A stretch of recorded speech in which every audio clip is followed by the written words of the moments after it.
C'est un épilogue qui va rester à coup sûr dans l'histoire du Tour de France. La 21e et dernière étape ne sera pas dédiée comme d'habitude aux sprinteurs, mais cette fois-ci on aura le droit à un feu d'artifice explosif avec donc ces 3 ascensions inédites de la butte Montmartre, 1 km à près de 6% de moyenne, avec évidemment un air de nostalgie des Jeux Olympiques de Paris 2024. Tous les Français, au minimum, ont été fiers de ce parcours, et puis surtout ceux qui aiment le cyclisme, de voir les Jeux Olympiques se dérouler dans Montmartre. C'était certainement une des plus fortes images des Jeux Olympiques, et nous, on avait à cœur de revivre un peu ça avec le Tour de France. Cette côte va complètement changer le scénario de l'étape.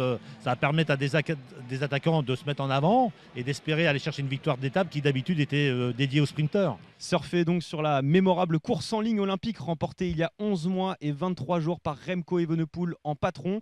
Le Belge a abandonné en fin de deuxième semaine et ça peut donc laisser le champ libre à certains coureurs, et on pense évidemment à Valentin Madouas, deuxième de cette course en ligne. Il attend avec grande impatience cette arrivée inédite avec donc la triple ascension de la butte Montmartre. C'est pour moi une de mes plus belles journées, c'est vrai, en tant que sportif. On a vécu un moment magique avec l'équipe de France et voilà, je m'en souviendrai toujours, ça c'est une évidence. Après, ça fait déjà un an, ça passe très vite, j'ai l'impression que c'était hier. Et après, voilà, c'était un magnifique moment, beaucoup de monde, beaucoup de public, et j'ai hâte de revenir sur ces routes. Cette étape inédite, en tout cas, va faire beaucoup d'heureux, mais aussi pas mal de malheureux. Et d'ailleurs, paradoxalement, Remco Evenepoel nous expliquait en début de Tour de France qu'il n'était pas forcément nécessaire de voir un tel profil pour conclure le Tour de France, qu'il y avait bien assez de terrain pour se bagarrer entre les favoris. Il y aura donc certains malheureux, notamment ceux qui ont beaucoup souffert pendant les 3 semaines du Tour de France, mais aussi les sprinteurs qui n'auront pas leur habituel bouquet final sur les Champs-Élysées.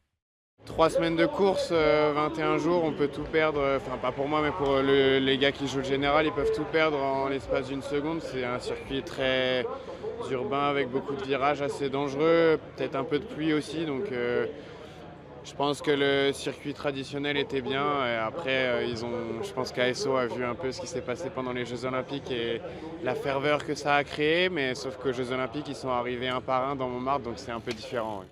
On attend en tout cas une grande bagarre pour la gang sur cette 21e et dernière étape du Tour de France.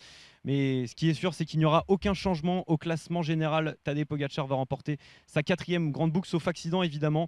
Il termine donc devant Jonas Vingegaard et Florian Lipowitz. Et puis pour les Français, il faut noter les performances de Kevin Vauquelin, 7e, et Jordan Gégat qui s'est emparé de la 10e place sur le fil au prix d'une